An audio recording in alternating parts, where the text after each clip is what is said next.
welcome to another edition of the In Search SEO podcast, where we paint the town red with search marketing insights.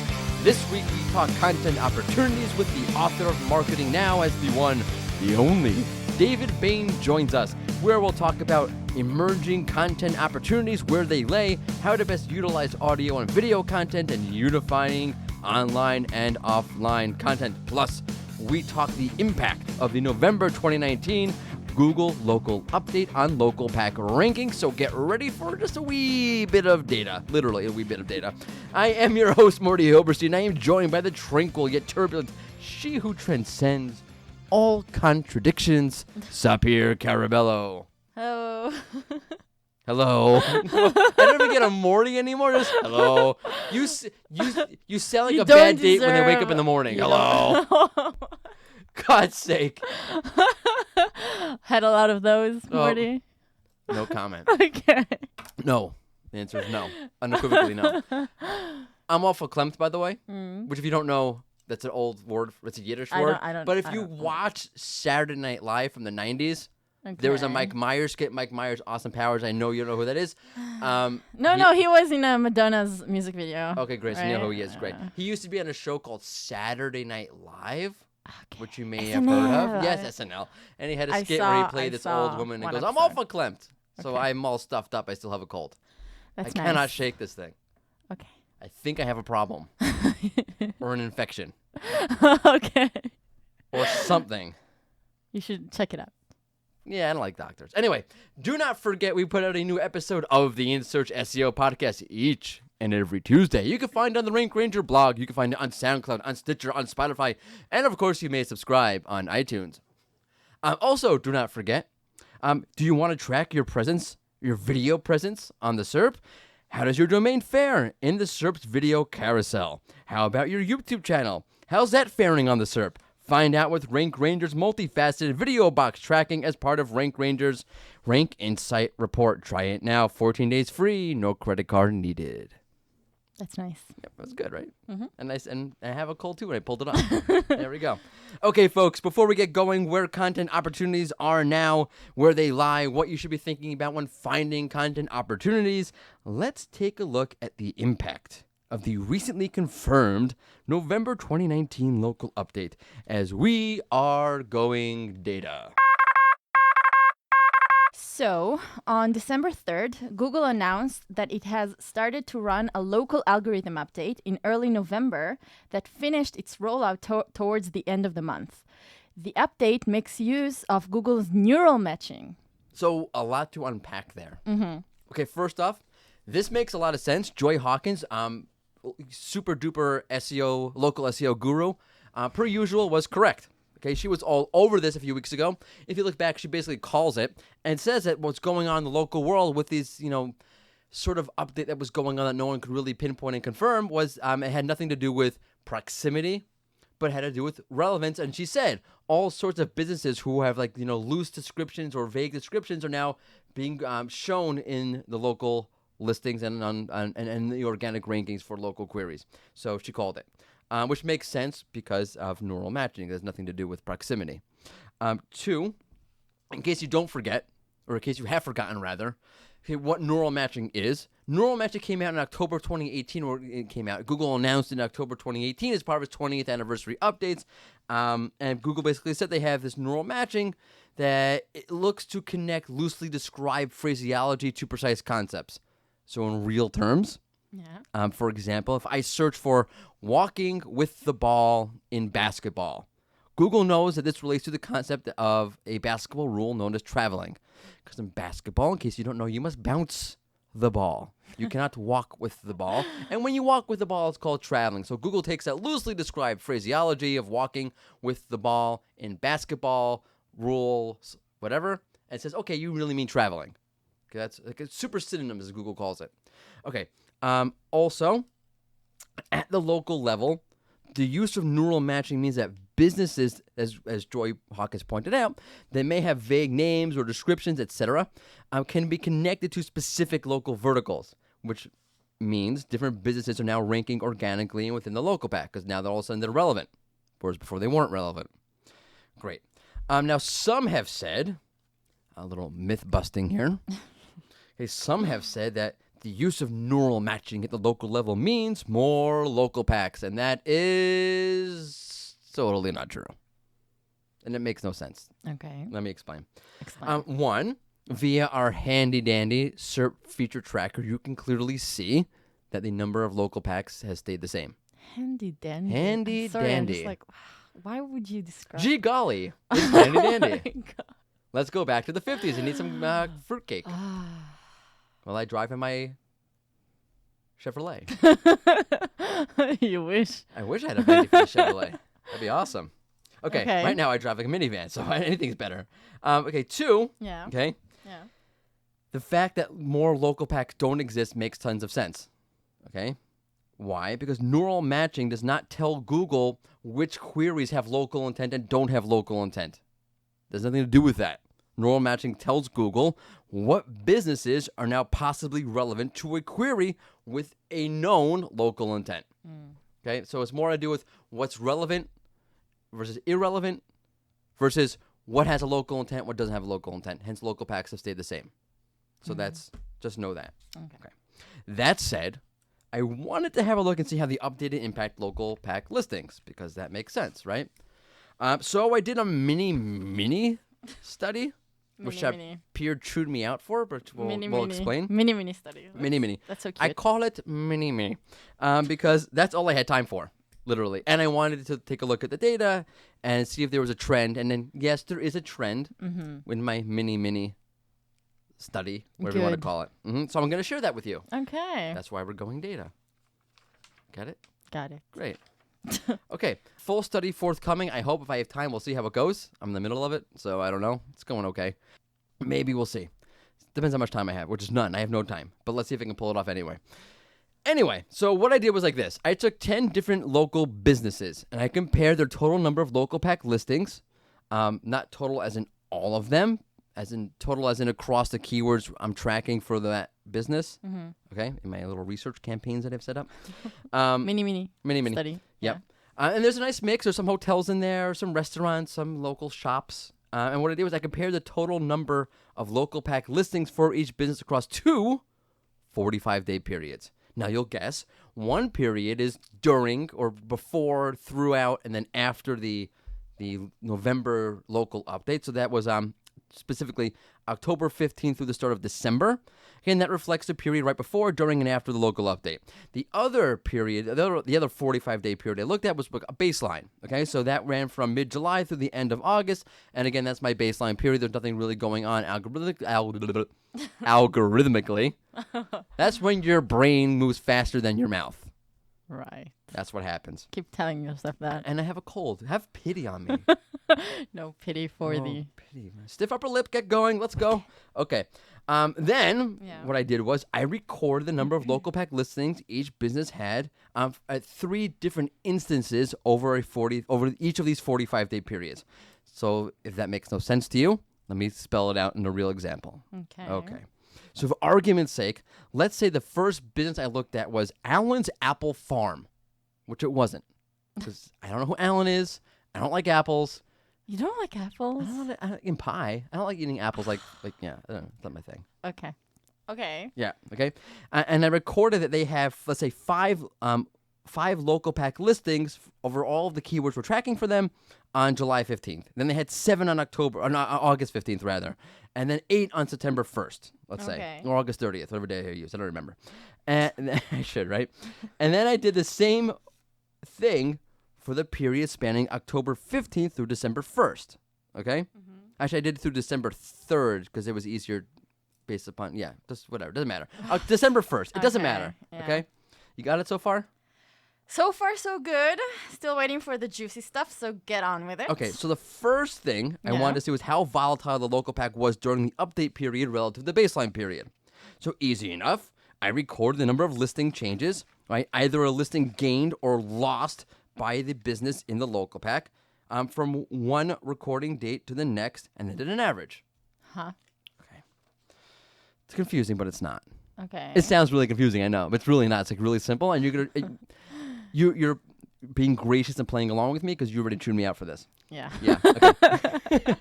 So even if you're not interested in what I'm saying right now, you should be interested in the fact that I'm going to get chewed out by Superior in a minute. Oh, no. Okay, so let's say Allen's Apple Farm had 10 local pack listings on October 15th, and then 20 local pack listings for the keyword data set on November 15th. So that's 10 listing changes, right? Okay. Now let's say that Forest's Fur Shop had 20 local pack listings on October 15th, and then lost 10 by November 15th. That's, again, 10 listing changes. Okay, that means the average number of listing changes for these two business entities for that time span is... I'm going to take a wild guess and say 10. Yes, I made it simple for you. Okay, they both have the same number. Thank So you. 10 You're so plus 10 considerate. is 20, divided by 2 is still 10. Look at Thank that. you, I know Morty. numbers. I do math. Okay, so 10 listing changes. Okay, so I calculated that for each sub-period I recorded and came up with an average. You know, it doesn't matter. Here's the data. Right? Okay? Of course. Fine. The average number of local pack listing changes seen for a business over the baseline period was 2.55. The average number of local pack listing changes for a business over the update period, meaning the number of changes happening in the local pack over the 45-day period during the actual update, or before, during, and after the update, that period was 4.1. Okay, so 2.55 was the average local pack listing changes before the update, during the baseline period. Okay, during the update, throughout the update, before and after, 4.1 average listing changes. Way more listing changes. Now, chew me out. What's the major limitation with this data? No, I would have used a different formula to Yes. calculate Yes. the average. We all would have. Right. There's two ways. Okay. and use a bigger, sample size. Right. There's two ways you go about this. Okay. But okay. But Yeah, explain. no. Explain. I mean, it's You simple can be math. critical of me. It's okay. I mean, I don't know. I would have used a different. What? What have you done? What would you have done? You just took the number, the ranking number in the beginning of the Right. period Right. And then right. Right. 3 points over the 45-day period. I would have taken a daily. Right. Right. You would have tracked it daily and seen what the actual volatility is each from day to day over a 45-day period. Exactly. Right. During the baseline period and then during the actual update period. Correct. Like I said, I had no time. Or there's two ways you go about this. You could do that. Okay. Or you can do what I did. Right. Take a 45-day period, let's say, check out 3 different spots during each of those 45-day periods, but you have to do way more instances, way more businesses. So as opposed to looking at 10 businesses, I should have looked at 1,000. Correct. All right, and then you can pull out a trend. Right. You are absolutely correct. Like I said before, I don't have time. I literally didn't have time. But I was looking at the update anyway, and I was curious what was going on. And, and I did this not for the podcast, just for my own curiosity sake to see what was going on. That's cute. Yes, I know. I get so excited by Google updates. I'm like, yay, another update, woohoo. And I saw a pattern, so I figured I might as well talk about it. So yes, okay, what Sapir is so elegantly trying to say is there's a major limitation with the data here. Right. One, I didn't look at enough instances, enough businesses. And if I did it this way, just looking at 10 businesses, I should have looked at it every single day for a 45-day period, and I didn't. Okay? So yes, you should take this with a major grain of salt. All I am trying to do here, I am not trying to say here's the volatility rate before the update, here's the volatility rate after the update. I'm simply trying to point out a trend that local pack listings, as a result of the November, whatever it's called, the local update November 2019. Not say Google your names. The local Google 9097 update. Please. Okay. The November 2019 local update Right. was more volatile than before the update. Okay? The extent to which I agree, you cannot take what I'm saying and say, okay, that's the exact numbers. Okay, but there's a nice trend here. It seems that it's far more volatile. It is Okay. interesting. Yes. Okay. Now, there is another problem with this data, and that is it's possible with all this volatility. I'm showing that basically there's like almost double the volatility during the update versus before the update within the local pack listings. Okay? With all of that, the net local pack listing gain or losses for these businesses could be 0. What do you mean? Let's take what was it, Allen's Apple Farm? Okay, let's take Allen's Apple Farm. Sure like those apples. My wife has an uncle named Alan. I like picking apples. Okay. I used to go picking apples in Baltimore a lot. That's cute. Yep. I use cute a lot. Bogger's Farm, out like 45 minutes outside of Baltimore. So that's how I came up with Alan's Apple Farm. Okay. You're making me talk more, and I have like a massive like cold.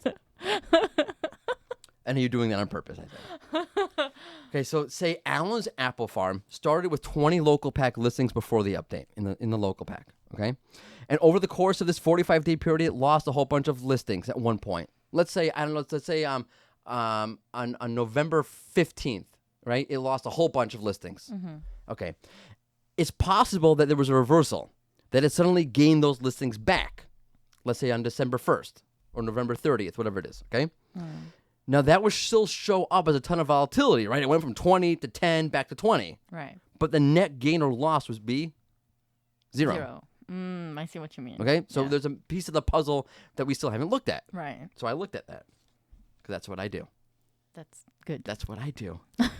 Okay, so easy enough. Okay, all I did was I tallied up the total number of listing changes from the start of each period to the end of each period. Okay? A listing change could be either a gain. You either gained a local pack listing or you lost a local pack listing. Okay, so here it is. Okay, let me spell that out a little bit so you understand what I did. Okay. So let's say at the start of the update, another business, Bob's Beaver Farm. I don't know where the hell they came up with that one. Bob's Beaver Farm had 20 listings, and after the update, Bob's Beaver Farm had 5 listings. What the hell's a beaver farm? Anyway, not important. Okay, that's 15, right? It went from 20 to 5 listings. Okay, that's 15 what I'm calling listing changes, since a listing change could be either a gain or a loss. Okay, so I just added all those up for the business I studied, for the update, add all them up for the baseline period. Right. Okay, the update period for these 10 businesses consisted of 44 listing changes. That's a lot of changes. In other words, it wasn't like there was a reversal. They all started with 20. They all lost, 10. They all went back up to 20. Okay, net gain or loss, there was 44 of these changes that happened. I mean, there's actual change to these local packs listings for each business. A business either gained or lost. I didn't calculate whether they gained or lost on average.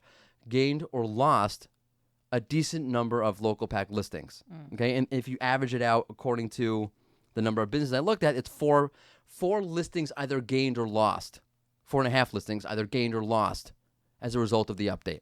Now, the baseline did the same thing, and that was 35 local pack changes, meaning each business saw a change, either a gain or a loss, of an average of 3.5 changes, net gain or net loss, during the baseline period, 4.5 during the update period. Okay, so there wasn't like, okay, you lost your listings, but you got them back. It was a reversal. Everything's okay. There was a real change. Okay, but again, small data set, very limited, but there is a trend here, and the trend is consistent with what happened during that period because there was an update. Do what you want. Do what you want with it. Are you done? Pretty much. That's all I have to say. What a wonderful mini study you did there, Morty. Thank you for sharing. Very insightful as usual. Not sarcastic as usual. You're quite welcome. I enjoyed delivering that to you. That was a lot of fun. That's good. Full study forthcoming if I have time. Who knows? Oh, okay. I look forward to that. Yeah. I gotta look at a lot more. I probably still do the same 45-day period and look at multiple instances throughout. But I'll probably try to do a couple hundred. Oh, that'll be listing. super interesting. Right. But the trends are still the trends as I see them. I think they're relatively accurate in terms of a trend. Again, do what you want with it. Okay. This is not the gospel. Let's move on. Okay, yes, let's move on. Yeah. From finding local pack opportunities to finding content opportunities of all sorts. I tie that in really nicely as we welcome the great David Bain. Cut one. Welcome to another InSearch SEO podcast interview session. He's a marketing MC extraordinaire, a familiar voice to many in the SEO community, and the author of the upcoming Marketing Now book. He is the great David Bain. Welcome. Hey, Marty. Great to be on with you. Thanks for inviting me. Sure, absolutely. First off, I have to apologize to anybody listening. While we're recording this, I have a horrific cold, so if I sound terrible, it's because I feel terrible. But that aside, you got to tell me about you have a new book called Marketing Now coming out. Please tell me all about it. Yeah, thank you. It's a crazy thing. It really is. It interviews 134 of some of the world's leading marketers. Certainly, digital SEO type people are kind of skewed towards in terms of marketers there. And it wasn't really produced conventionally. I interviewed them in the form of a live stream. So I hosted this live stream about 8 hours long or so. Funnily enough, if you have an 8 hour long live stream, then you can get about 60,000 words out of it. However, it's not just a transcript of that. I found that once you got the text produced, once you saw the transcript, people don't really speak in the same way that they write. So I ended up having to rewrite everything everyone said. Wow. So I'm sure that I made my life very hard for myself, and it was actually a lot harder to produce the book that way than it was just to write 60,000 words. Yeah, but that's a way better experience because we actually don't write how we talk. Hence, voice search is totally different than traditional search. Exactly. Just want to throw some names out there from the SEO industry who's within the pages of this new book. Yeah, sure. So, kind of SEO names: Elita Solis, Lucas Zelezny, other kind of big marketing names like Larry Kim, Marcus Sheridan was part of it as well. It's very difficult to give people big shout outs though, because to be honest with you, the quality of the information shared by everyone was superb, and I wouldn't like people to judge it just by the quality of the names that are part of it. Absolutely, fair enough. So we'll definitely link to the book in the blog post that harbors this podcast. And let's get started with content opportunities. There's a lot going on. I mean, within digital marketing overall, within social media, within search. But before we get into all of that, I just want to sort of define what we mean when we talk about there's content opportunities out there for anyone who may not be familiar with the term. Yeah, absolutely. There certainly is. And for me, a content opportunity is an organic touch point that has a small possibility of resulting in a sale at some point in the future. And that can be any type of content out there. It could be a massive, incredible 10,000 word blog post. It could be a video out there. It could be answering someone's question out there as well. But if you think about where your target audience is likely to be in terms of mindset before they complete a transaction on your website, then hopefully you can get a feel for the kind of things that they're interested in and meet them at that point. So it's not necessarily talking specifically about your own products and services. It's potentially talking about the things that are likely to appeal to your target market. I mean, so you have to think way broader than actually targeting a particular user at a particular moment. Yeah, I mean, paid search nowadays is all about audiences, and I think SEO to a certain degree is moving towards that as well, to really have a good understanding of who your audience is and what kind of things they're likely to like and enjoy interacting with, as well as the things that are directly in relation to your own products and services. What's interesting about that is that you mentioned what users or what your audience may enjoy interacting with versus what they expect to find on, let's say, on the results page. In other words, they may enjoy finding X, Y, and Z, but they also may expect it to be in a format that's not conducive to your own purposes. I'm really referring to the zero-click search where you can write some really great content around whatever it is, sports scores, weather, but users now seem to be expecting it to come on the SERP and not on an actual page. And coming from an SEO perspective, I guess it's a great place to start. What exactly do you do? How exactly do you find opportunity in an era where there just seems to be less opportunity from an SEO perspective? I think from a traditional SEO perspective, absolutely yes. I mean, I started SEO back in about 2004 or so, and back then I was ranking highly competitive keyword phrases number one on Google, and driving a lot of traffic from that, and that wasn't a problem really to do that just by sharing links and submitting articles to article sites and having backlinks. Now, the SEO world has changed enormously since then, and things like schema markup and having answers directly, as you say, on the SERP Mordi, means that the consumer is not behaving in the same way that they used to. But it doesn't necessarily mean that from a brand perspective or from a way to attract those consumers to do business with you at some point in the future, the opportunity is gone. It's definitely harder, but it's a challenge. So the challenge is, how do you, as a brand, become first of mind in your consumer when they are ready to actually make a purchase at some point in the future?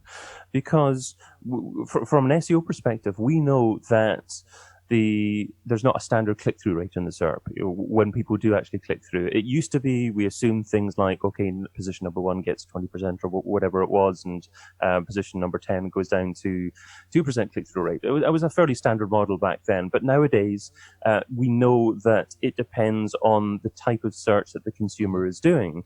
And if they're searching for a product, and if they recognize the brand in that search, they're much more likely to click on it. So if an Amazon listing was on there, or if another big brand that they recognize was in there, they're much more likely to click through. So I think your business nowadays as a content marketer, for someone that engages with your content but not necessarily clicks through, is one of brand recognition and making the consumer more likely to search for your brand, or perhaps to click through on a piece of content when the time is right for you for them as a consumer. That's interesting, because one of the things that comes out of that is that you sort of create a certain identity or brand awareness with the user, and I think that also speaks to search engines, especially in the age where Google is speaking to understanding things as an entity, understanding your site's identity, understanding who you are as a site, or your brand's identity, and so forth and so forth. Yeah. From a content perspective, right? So we all know what it means to build a brand identity from a user's perspective, but from a search perspective or search engine perspective, sort of creating that core identity. How do you use content to do that? It's, tougher like it was, tougher like it is tougher with SEO. I'm a big fan of speaking directly to your users, though, or speaking directly to your target marketplace. And I love using services like usertesting.com, and they'll let you see recordings of your target audience interacting with your website and seeing what they do, whether or not they're likely to understand specifically what your business is about and click through and view various different pieces of content. So speaking directly to your consumers, or seeing recorded videos of your target market interacting with your website, is a good place to start, and that will direct you in terms of whether or not your content on your website is user-friendly. But in terms of the content writing approach, I'm also a big fan of Simon Sinek's why, how, what structure. And I think that a lot of SEOs tend to be quite methodical in nature, are quite fact-driven. And if SEOs are led to, or are left to, write copy on a website, then I would bet that they're probably more likely to start off with the things about a product, so the what about a product. And in general, consumers are quite emotionally driven to begin with, so it's important to start off with the why. I'm also a big fan of analyzing landing pages. I think that's a great starting point. If you look at competitive marketplaces where it may be as much as $50 per click or more, looking at paid search from the SERP, then if businesses out there continue to advertise, then their landing pages are exceptional, because they're managing to make a profit while still paying huge amounts of money for those visitors. And if you have a look at those landing pages, a lot of them start with the emotional why. They've got a very specific testimonial at the top there. They then go into the how their product works, and then further down the page they talk about the what about their product. A lot of landing pages are very similar to that. And even videos, if you have a look at a lot of Wix's videos on YouTube, they use a similar kind of emotional start to it. They've got a very nice thread through it. Accounting software that I was looking at on Google, I think it was Sage, started off with a very emotional reason to begin with. So that why, how, what process weaved through your content on that landing page is what I recommend. How strict do you think you have to be as a brand, sticking to, if you're selling a product or a particular series of products, or if you're writing content? Let's stick with the content side for now. If you're writing content either around products or around a service or just your informational site, to what extent do you think you have to stick to one core topic or one core area and not sort of branch out to other areas in order to build brand identity, in order to build entity awareness on the part of the search engine? Again, it's tough, but and it depends on the size of business that you're talking about there. I think that if you're an individual providing contracting services or consultancy services, you are your own persona. So the content that you produce, you've got to produce content that's most likely to resonate with you, and you're going to end up building a target market fairly easily like that, or more easily than if you invented a persona, in my opinion. However, if you're a bigger business, then it's tougher. You have to be a lot more defined in terms of the content that you're producing and the purpose behind it. Now, I looked at various content marketing models when I was designing a digital marketing training program last year or so, because I believe that content marketing is at the center of digital success. Even if you're talking about paid marketing, it has to be a great landing page. It has to be great copy on your ad that you're talking about there as well. So if content marketing is at the center of it, is there a content marketing model that can be used to direct you in terms of what kind of content you should be writing? The content marketing model that I quite liked was Google's / YouTube's Hero Hub Help model. And that was kind of three spokes looking at hero, first of all. So hero content, incredible quality content that people resonate with, people are likely to share and really absolutely love. So the kind of content that you put a lot of time and effort into it. Hub content is more episodic type content, so more blog articles, podcasts, a series of content, perhaps on YouTube as well. And then for that kind of series type content, you're more likely to be broader in picture. I heard a story once of a lawyers in America starting a golf podcast talking about golf. And so nothing to do with law, but brought to you by this law firm. But if you think about it, really clever, because their target market is only like to use their service once or twice. They're not interested in law at all. All they're interested in is a law brand being there that they can trust when they need that. And they did a lot of research into the target market, and they found that the target market was quite likely to like golf.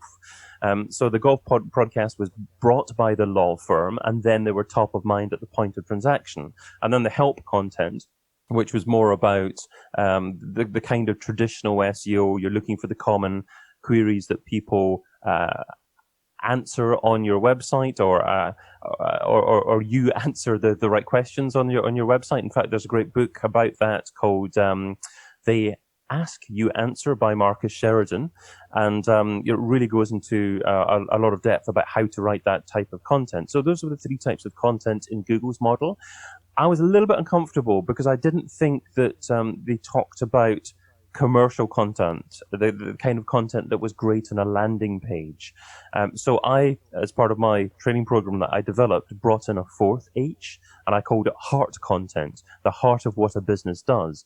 And that's product pages. Right. And that's using Simon Sinek's model on those pages to talk about the why first, moving to the how and the what. So I think that's an interesting model for businesses to use when they're probably planning for the long term and they're fairly big businesses and they want to do things like thinking about their target persona and planning out what type of content to use where. It's funny that you talk about, let's say, the landing page in particular, and in particular with hero content, because I feel like in the SEO industry, we sort of get sidetracked from thinking about landing page from a conversion perspective sometimes, where you think about, okay, it's traffic. I need to have longer content, longer series, that sort of series content that you spoke about. But that top level, that really engaging hero content that we somehow, we think about H1s, we think about headers and whatever, but we don't really think about when you hit on a landing page, you really only have a very, very short amount of time before the user says, why am I here? What's this about? Why should I buy this? And that sort of amazing content, that really captivating content that you see at the top of a good landing page is something that I think we don't focus on as much. What do you think works, by the way, when you're designing something like, a great piece and a great engagement as soon as you hit that landing page? What goes into that? What works for you? What have you seen has worked? I think generally the best place to start, as long as if you're an established business, is what your best customers are saying about your brand. And if you can weave a story from your customers into that, not directly talking about your products and services, but how it made them feel, the kind of solutions, or the problems that your product or service solved in their minds, in their lives. And if you can really strike a place emotionally about the why in there, I just think that it is perhaps a little bit counterintuitive to technical-minded people because they want to be quite fact-driven, but it's been proven to work. And if you're not sure, then I guess the simple step is to split test it and have your existing page against some more emotionally driven content at the top of the page. You're very much into storytelling, then. I'm not naturally. I don't think so. I think I'm naturally a little bit more fact driven, but I'm driven by results, and I've seen with my own eyes brands that are most successful, and those tend to be brands that are driven by emotions to begin with. So I think you just have to follow what tends to lead to success. That kind of makes sense. When it comes down to it, that's really all it is, right? Yeah, absolutely. I mean, it's challenging because you're not necessarily doing what comes natural to you, and I think when you hopefully mature a bit as a marketer, then you accept that you don't know everything, and you shouldn't prejudge everything. And you should bring in different opinions, and you should interview people and try not to see things from a very experienced perspective. The obvious example is a web page. You work in a business for 5 years and you look at the same web page every day. You're going to think that it's very easy and logical to follow through that site and to make a transaction, but someone visiting it for the first time probably won't see it from the same perspective. And what's funny about all this is that if everyone has their own skill sets that they work with, that they have, underneath their belt, and certain areas that are much less comfortable for them. And I think one of the things we get maybe stuck with, I wonder if your thoughts are about this, is in SEO and in digital marketing and so forth.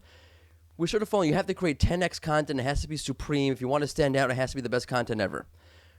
At the same time, that could sort of be limiting. Like, for example, if I'm not a great storyteller, I'll say, well, I can't really tell a great story. I'm not going to do it. It's not going to be 10x.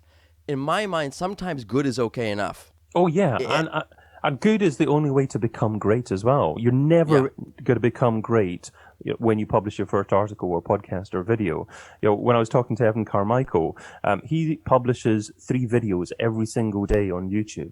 And he publishes great videos now. But he said the first 100, 200 videos that he did sucked in his word. And he wouldn't have got there unless he just continued with the volume. You've got to try to make sure it's a reasonable standard, obviously, but you're never going to get to great unless you get to good first. No, absolutely. And it's definitely a learning process. And you never really know what you're good at until you actually get into it. So you might surprise yourself a little bit. Yeah, exactly. And your style of content that you produce is going to change as well. The more you produce, the more you're going to find your voice, and the more you're going to be comfortable in your voice as well.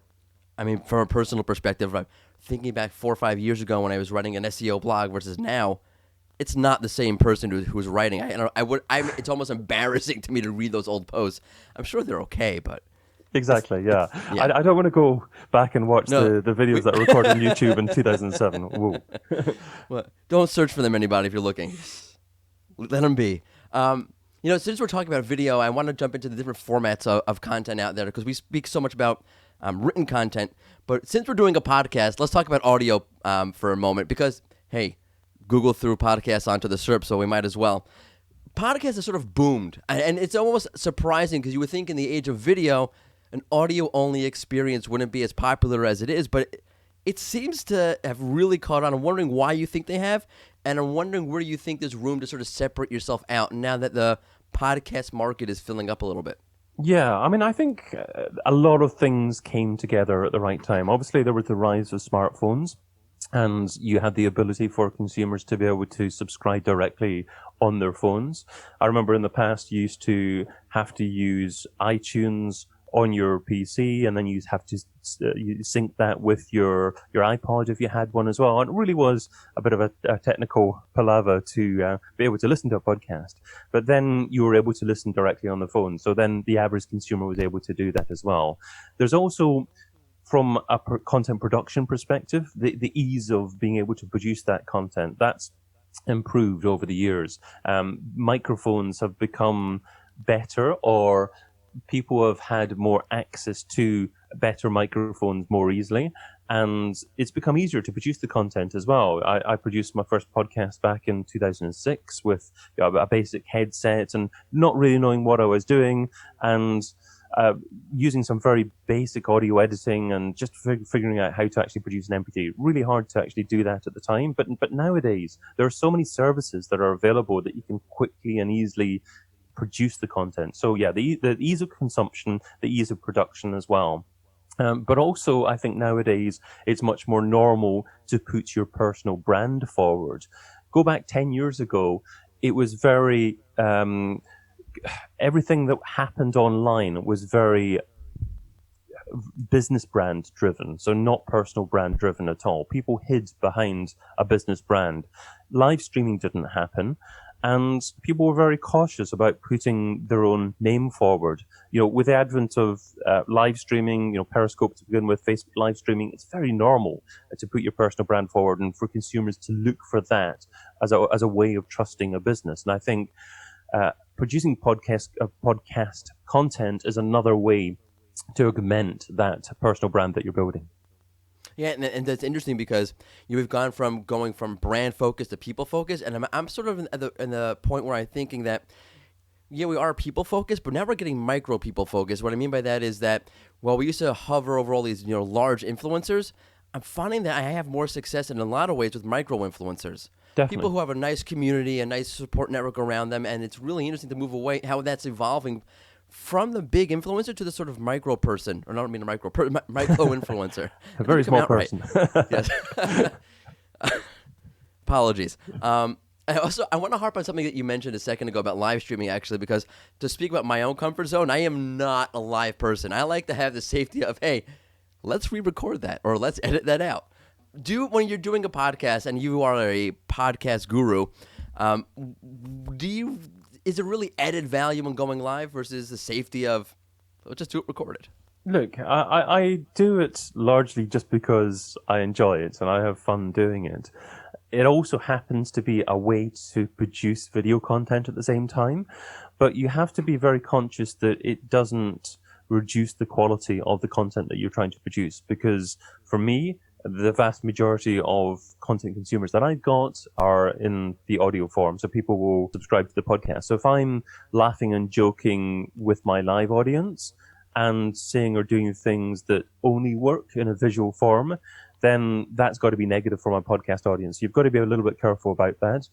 The other thing I'd say is don't try and do everything at once, all together straight away. So you don't want to be recording a podcast and doing live streaming and interacting with your live chat and bringing in intros and bumpers and other guests into the same call at the same time straight away. That's just a recipe for trouble. But you can do it by a step-by-step approach. You can start with audio to begin with, everything pre-recorded, that you can then make your podcast a little bit easier to edit by adding things like your bumpers, your intros as part of the live recording, that you can then move towards doing a pre-recorded video in the comfort that you can do some editing afterwards. So I guess that's where you are, Marty, at the moment. You're very comfortable, doing pre-recorded video. You can take the video, you can use it if you want, but you can obviously have the luxury of being able to edit it afterwards, or being able to re-record if you really want to. But then I fess up to that. I agree. That's me. But then you can move on to live streaming from there, because then you get enough practice to doing videos, so you start to be able to do things like look directly into the camera and at least do your intros and your outros directly to the camera, and you get a bit more comfortable with doing video in general. And then after that, you start engaging with the live audience. So you start being able to bring in questions and engage with people as part of your live audience. And it's an all new challenge, but it's a great bit of fun as well. And I find with live streaming, I can bring in a decent number of people to watch live. I'll maybe go live on LinkedIn and bring in about 50 people without having any kind of marketing about the event going on. But then within 24 hours, I'll have about 2,000 people have watched the video. So if I only did the audio podcast, then I wouldn't have had exposure to all that audience as well. How do you do that, by the way? How do you bring in that live audience? Because I'm just speaking for myself here for a second. I see a lot more going on with live streaming, particularly on Facebook. Watch parties, whatever. I completely ignore all of them. Yeah. And how do you do that? Facebook isn't, in my opinion, as enjoyable or as engaging as it used to be. I think a lot to do with the lack of organic reach. I think they've dimmed it, dulled it down just too much now. It's just not fair. Yeah, I think I agree. There should be a reasonable amount of organic reach if your content is good. And I think because of that, it puts a few content producers off. You can go live on Facebook and not have too much of people even being aware of the fact that you're live now unless you promote it, but you can't actually promote it until after you've been live, so it's a bit ridiculous. But with LinkedIn, I've been fortunate to have access to their kind of beta program that I don't believe is available for new people to join at the moment. It's still in test just now, but because it's a fairly new thing, people that you're connected with will get alerted when you go live, as long as they're on LinkedIn. And because of that, I found a lot of engagement and a lot of people being willing to interact. The only thing is, if you're a podcaster, you're probably quite used to sticking to the content that you intend to discuss and Right. not bringing in new questions. So what I'd suggest as a podcaster is, for the first 5 minutes or so, just go live, say hi, say this is what you were going to talk about today, greet people as they actually come in and say hi, their name, ask people where they're from in the world, and say to people, this is what we're going to be talking about. Do you have any questions on this particular topic? And just focus on the live audience for the first 5 minutes. That will bring a little bit more interaction in. Then you go into your main discussion and then try and take note of the questions while perhaps if you've got a guest on your podcast is saying something, and then you can bring in the questions and refer to the person's name as part of the live discussion. And then at the end of the podcast recording, don't go straight off air. Just thank everyone for being a part of it. I'm not perfect at it. I'll still focus a lot on the content in the podcast. It's very difficult to incorporate everyone's thoughts, and it's a whole learning experience. But it's just fun, and at the end of the day, what's the worst that can happen? It's not really that important, so Right. just give it a go, I would say. So if you get stumped, it's okay? Absolutely. I mean, Oh, right. The more you do, the more likely you're likely to have, some major issue that's happened to you. I've Yes. gone live and had major issues with my video not working. I've gone live hosting what was allegedly going to be a 4-guest webinar, and one guest showed up, and then that guest had internet connections, so I was live talking to myself for 20 minutes before the guest came back. So it doesn't really That's matter. fun. Like, it doesn't really. It's true. Listen, everyone knows like mistakes happen, things happen. No one's gonna kill you over it. Yeah. One moment doesn't ruin the world. Exactly. I mean, I say everyone's a grain of sand in the universe. So, if you're really worried about things, then your perspective's probably not right. In the whole scheme of things, it's just not important at all. No, and you really have to trust your audience that they recognize you have quality content, that what you offer in general is good, solid stuff, and okay, there's a momentary lapse of whatever. Yeah, It happens. and trust yourself, because Yes. if some people don't like what you do, that's fine. Some will, some won't. No, you're never going to find it. You will never find everyone likes your content. There's always going to be that one person who says, I didn't really like that. That was too intense or too whatever. I want to jump and say, we're nearing the end of our time, and I want to harp on your book for a second. Not just to plug it, because of course we're going to plug it, but I like the fact that we're bringing in the written word from a actual text perspective. Like, there are actually books that still exist on marketing, on digital marketing, which is amazingly funny to me, because we sort of get lost in this bubble. Digital marketing, everything is digital print, blog post, news articles, whatever it is, Google content. But there's actually a world of books out there. And I'm wondering how you see the two sort of interweaving together in this one world of overall content, the relationship between digital content and print copy, how they sort of help each other or balance each other off. Yeah, I think it's important now when the world of SEO and online content marketing is perhaps getting more competitive to look for other out-of-the-box opportunities.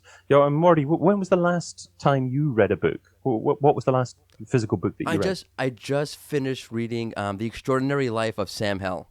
There we go. So you're still reading physical books, but yes, they do exist. But funnily enough, in your head, you're probably not actually linking that together with online content. Not at all. Total schism. Yeah, and I think that there's definitely an opportunity there to drive people from your offline content to your online content, and vice versa there as well. At the end of each section of my book, I've got 3 main sections. At the end of each section, I go to marketingnowbook.com and watch the workshop video now. And so as part of the live stream launch that I'm going to be doing in a couple of weeks' time, I'm going to be getting panels on and having people submit their websites for review and have the panel give them specific actionable advice in relation to the content that's shared in the book. So those workshop recordings will be an addition to the book as well. So at the end of each section of the book, it's a great point for people to go in and watch the video that's relevant to that particular section. And hopefully that'll help readers implement what they've learned in the book as well. But of course, it's a way of driving people to my website, getting people to opt in as well and experience other online content that I've got as well. And I think that kind of content integration is probably relatively in its infancy compared with other forms of digital marketing, and there's probably a lot of opportunity there. That's true, and what's interesting is that there is a natural flow from print copy to digital. For example, the book I was reading, as soon as I finished it, I wanted to see are they making a movie about it, or what are some other reviews out there? What do other people think about this book? And I went to YouTube and I typed in the title, and I learned a little bit more about the book, and it was a natural flow from the print copy right to the digital world. And there is a sort of integration that happens that maybe we should be taking more advantage of. I agree with you. Exactly, and you're thinking like that, and it's not something that you've been forced to do. It's something that you want to do because the quality of the content that's been shared in the book.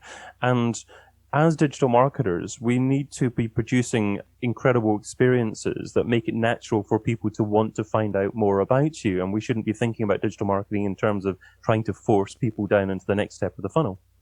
Right. I like that. That's not what marketing is really all about. Despite what you may have heard. Before we wrap up with a fun little gimmick that I have to ask you, so you've gone from podcasting and digital marketing to actually writing a book. What have you learned along the way? Because it's actually an incredible journey. Yeah, as I mentioned earlier, I think it's important not to just start off with a book or producing an incredibly long live stream and start off with that podcasting to begin with. But in summary, I would say in terms of traffic, SEO is harder than it used to be, and you need to be thinking a little bit out of the box and be doing different things. Obviously, you need to make sure your website is an incredible user experience. It looks up to date and really relevant present day, brilliant mobile experience, just the standard kind of things that I'm sure that many of your guests share. But also, I would add that from a content marketing perspective, your competition isn't who you think they are. Your competition isn't businesses out there that are doing exactly the same things as you're doing. Your competition is other websites or publishing houses out there that are publishing content that's appealing to your target audience and taking the time away to another piece of content from your piece of content. So your competition could be the BBC or it could be Netflix, massive media houses. So from that learning, perhaps think about the quality of content that you produce and ask yourself the question, is my content quality good enough to engage consumers and compete with that level of publishing experience? That's a brilliant point, actually. I happen to be on YouTube all the time. I'll be scrolling through them, particularly on mobile. I'll be scrolling through. I'll say, okay, I see that one. I'll click on it. I minimize it while I scroll for something else. And then I click on something that's even more interesting than the thing I just found. And it could be I'm watching a new movie trailer, and then I'll, phase out of that really quickly in favor of a sports video. They're two. It's not like it's like, okay, it's one trailer over another movie trailer, or one sports clip over another sports clip. It's two totally different sets of content that are both competing for my attention at the same time. And I would imagine that the sports clip is not thinking, wow, that movie trailer is going to be my competition on YouTube. Exactly. In reality, it is. You brought in something else that's interesting there as well. I think that when you're publishing video on YouTube, the most important thing from a consumer engagement perspective is the quality of your audio.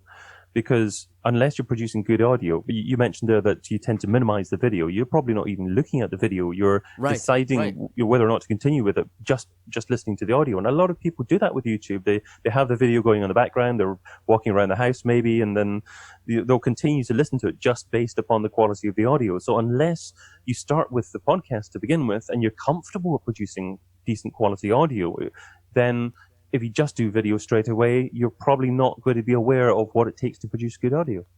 I'm in the prime case of this. I listen to YouTube more than I watch YouTube. I'll have a video going on, a news video, whatever it is, in the background while I work. I'm not watching it, but I'm listening. It's for just the background noise, or maybe I'm actually paying attention a few moments. But I definitely use YouTube as an audio-first tool, which is interesting and counterintuitive. Exactly. That's YouTube, but of course Facebook and LinkedIn are visually led. So you have to have subtitles because people tend to watch them on mute to begin with. Yeah, absolutely. Because I very, very rarely do I unmute a YouTube video. Are Facebook or LinkedIn, you mean? Or I'm sorry, I apologize. Facebook, yes. Yeah.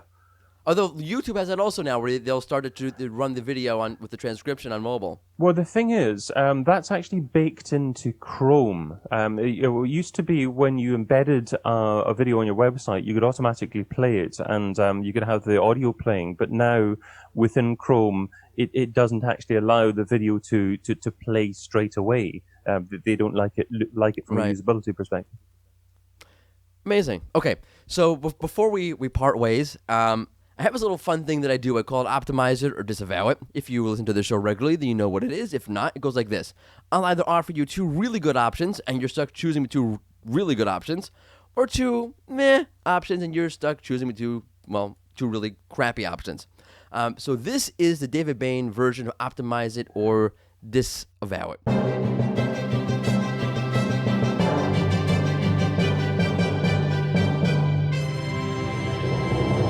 Very simple question today. It's zero sum. It's a zero sum world. You can do one and not the other one.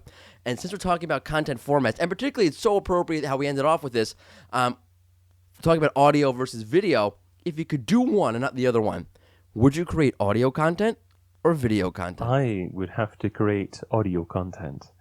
And spoken like a true podcaster. I enjoy producing video, but video for me is a marketing channel. But a podcast is my hub content. It's really where people come back to on a regular basis, and it's the important thing for continuing to build that engagement over time. I've struggled with YouTube recently, actually. I remember 5-7 years ago or so, I could publish a video, and I published a couple of videos that have had over 100,000 views on YouTube. But recently, when I published it, I've found that I haven't got nearly as much organic engagement. I think that's because YouTube now want you to be an ongoing publisher, and unless you're publishing videos every single week on YouTube, then you're less likely to get that organic reach. But with publishing a podcast, it's slightly easier to continue to get it. Yeah, I published a podcast that's fairly easily got up to 20,000 downloads a month, and I didn't do that with any external marketing, and you're not going to be able to do that publishing a blog nowadays easily, certainly without a lot of work. So I think in terms of the opportunity to get that organic reach and the volume of organic reach, I would lean to audio. Yeah, I personally agree with you. I mean, obviously written content, blog posts are very difficult to get going sometimes. It really all depends on what you're writing and if it's exactly relevant in exactly the right moment. Video content, I agree with you. The same sort of thing. It's hard to get people to come back and say, hey, you know what? It's Tuesday again. Time to come back for the next episode. Words with the podcast. First of all, I notice I get a lot of people on their way to work in the car, which you're not going to get with video, which is an interesting niche to sort of get, or on the train or whatever you take. But yeah, people come back. People tend to realize, hey, it's a weekly show. It's ironically, I never thought it would be, but I have found that this podcast has been one of the most successful and one of the most easy things to do in order to get recognition, and in order to get people to realize, hey, we're producing great content that I can really learn from on a consistent basis. Exactly. Your audience can passively consume your audio content. They're much more likely to consume more because of it. It's challenging from an SEO perspective or from maybe a conversion rate perspective to really measure the true financial value of producing a content, and that's tough. But you have to do things by instinct or by what people or some people are saying you as a result of the content you're producing. To quote Marlon Brando from Apocalypse Now, the horror, doing things intuitively, please. That sounds scary. No, but yeah, of course you have to do things intuitively. I say that, of course, because people don't think that way. Oh, we have the data and how much there's no way you're going to understand the buzz or the recognition or the connections that you're actually making with people while you do something like a podcast. Yeah, absolutely. Thank you so much, David, for coming on. That was great. And good luck with the book. Thank you very much. Great to be on with you. And we are back to your regularly scheduled In Search SEO podcast. Marketing Now by David Bain. It's out now. It's marketing now, and it's out now. Look it up, look it over, and hey, maybe buy a copy. Maybe. Okay, all right, Sapir. No. It is time for you to do that voodoo that you do so well. Voodoo. You don't know where that's from, do you? I have no idea. I'm not telling you where it's from. Oh, what? Now, you do that voodoo that you do so well. Please, Sapir, despite the fact that you don't know that pop culture Are reference. you hinting that I'm like a witch or something? No, I'm hinting that you don't know 70s movies from Mel Brooks. Please hit it with Who is Mel Brooks? Okay, yeah. the news.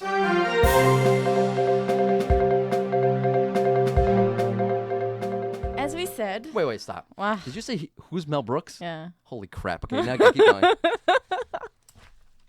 I just lost my collective mind. 70s? You hear that? Come on. Did you hear that sound? Went splat? That was the brain inside of my skull. Going, Okay. who's Mel Brooks? Oh, you had a brain? Yes. I didn't know. Wow, Small, okay. but it's there. So and now it went it's splat. non-existent. Now it's gone. Now hit it with the news. Please, sorry. So, I don't mean to be as commanding. we said, Google confirmed its November 2019 local update. I think we've said enough here already. Evidently not, because you're not happy with the number of listings I use in my study. So evidently we have not said enough. Okay. All right, moving on. Google founders Larry Page and Sergey Brin have stepped down from being the CEO and president of Google's parent company, Alphabet. Current Google CEO Sundar Pichai will be taking over. That's a lot of power consolidated into one person. It just makes me think. Bum, bum, bum, bum, bum, bum, bum, bum, bum. Darth Vader. I'm not saying anything. I'm just humming a song. Okay. I knew that reference. Very good. So proud of Wow, myself. that's really good. That's like knowing this guy is See, pro. Andrew, I know. Right? Oh, So calling out Andrew Optimizing. calling out. Mhm. Okay.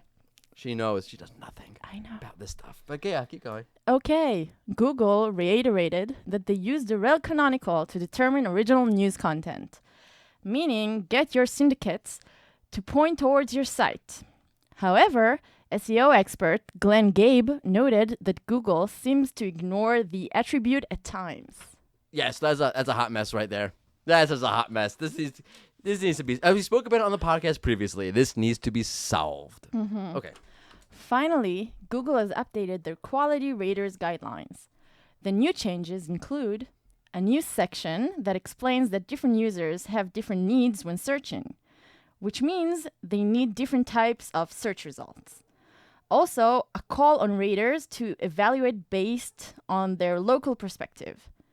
Google also outlines the definition of a search engine and a user as well. Yeah, which okay. So not an extensive number of changes to this version of the guidelines, but really interesting that new section they added. So it goes through different searchers, different needs, blah blah blah blah blah. And one of the things Google mentioned, and they mentioned this before, is that medical content should be highly authoritative. Versus, I think the example they use, like a picture of a cute, adorable puppet should be cute and adorable, which means okay. So that sounds okay. That makes sense.